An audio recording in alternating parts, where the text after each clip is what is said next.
Hello there everyone, hope you're doing well. Sorry I haven't uploaded in a while, I've been very busy recently, but normal service should be resumed from now on. Now, the big piece of news so far this week has been this report stating that the riots last summer were the result of misinformation, apparently, on social media. There was no two-tier behaviour from the powers that be. And we also may well be getting a new dedicated police force focusing solely on social media and the alleged misinformation therein. We're continuing our descent into politically correct Stalinism then, it seems. Now, it's been quite interesting watching the media response to the report. The Guardian and the BBC have been gleefully reporting its findings. But what we're actually witnessing is the regime myth-making in real time. It's trying to write its own version of reality and then force everybody to accept it.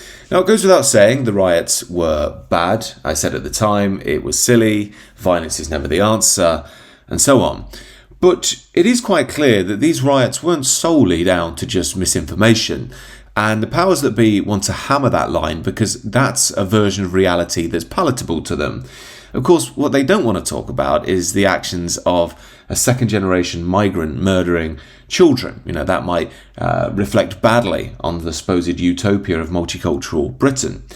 They also don't want to acknowledge that the working class of Britain especially are becoming increasingly despondent. They feel betrayed. A lot of them feel left out of modern society. They've had mass immigration forced upon them time and time again. They've lost their communities. And you can see that not just working classes, by the way, but many people up and down the country are being pushed over the line. And it seems that the powers that be, instead of addressing that and trying to calm things down and actually change things, they're just going to try and censor people and control the narrative completely. Now, it doesn't take Einstein to figure out that this is probably going to make things a lot worse. And it is quite alarming as well. However, it's quite interesting because it shows how the powers that be think about the world. There's been this phrase in the online right for a while now of the managerial elite or the managerial state.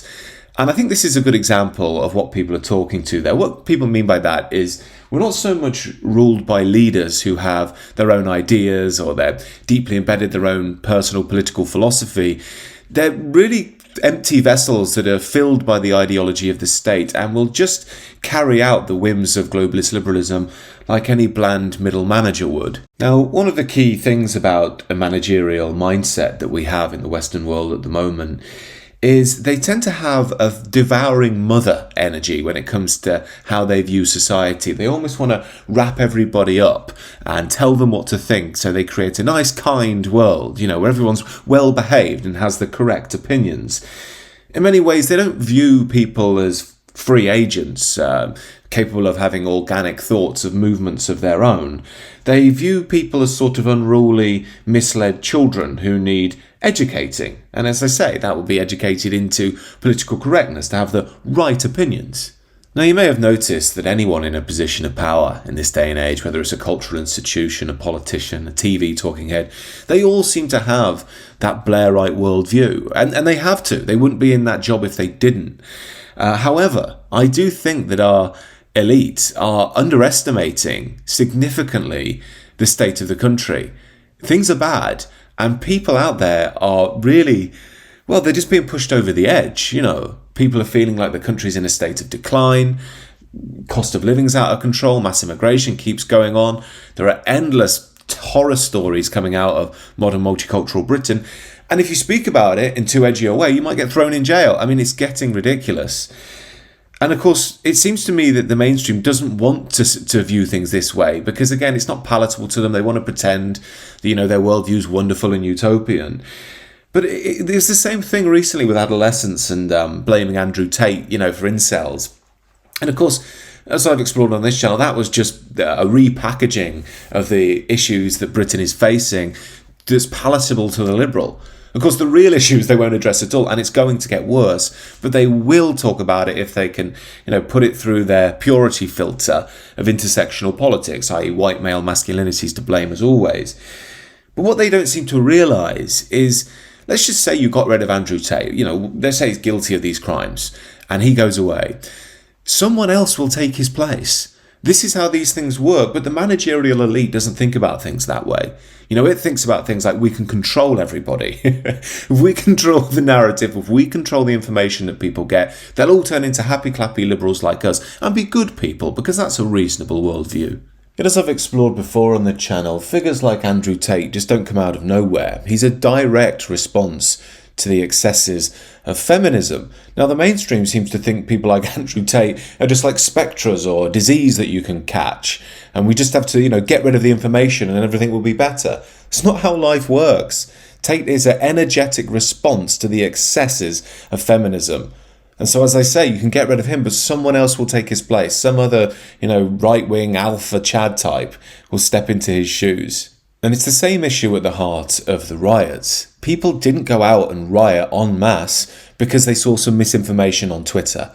I'm sure that was a minor dimension of what went on, but people had to be wound up to a state over a number of years before they took that sort of action. And again, I'm not saying it was the right action. I'm saying that the riots, properly understood, were the result of underlying structural issues to do with modern Britain. And if we can't address those things, we're going to see more trouble and violence down the line. Now, I'm not saying I want that to happen. I think we could have taken some tension out of the country if people could speak about the issues they're really concerned about in an open and honest way. Mass migration, multiculturalism, what future do we want for Britain? We're never allowed to have those conversations because the stupid public might give the wrong answers. And so what this means is that the powers that be are obviously going to try and control the narrative and control what people can and can't say. But what that's going to create is just a massive shadow, where people are going to feel increasingly detached. And I think this will be a precursor to balkanization, because people are already on the edge of not trusting the country's institutions anymore. Public trust in the police, in the government, in media, in the institutions of state, these things are all falling apart. And how long before people say, well, do you know what, I just don't trust it at all anymore. I don't even recognise this country. It actively works against my interests. It seems to me that a healthy civilization and a healthy political system should, number one, allow dissenting views. That acts as a sort of safety valve for the society. Number two, it needs to acknowledge that if you push too hard in one direction, you'll create a shadow in the other. Same with the Andrew Tate example I gave. However, the managerial state seems to want to deny all these things, for it to be completely correct about everything all the time, and to enforce that perspective. And that's creating an absolute pressure cooker, and it's going to blow. And when it inevitably does pop off again, they'll blame anyone but themselves, failing to recognise it's them that are creating the pressure cooker that is modern Britain. As I say though, it seems to me to invest this time, dark as it may well be, in spiritual and personal transformation to get away from the madness and chaos of the world and seek something deeper, earthier, peaceful and orderly. I speak about that a lot on the new channel on spiritual transformation. Do check that out down below. If you want to connect with me, do consider subscribing to the Substack. Otherwise, do let me know your thoughts about this down below and consider subscribing to the channel. Do have a great rest of the day.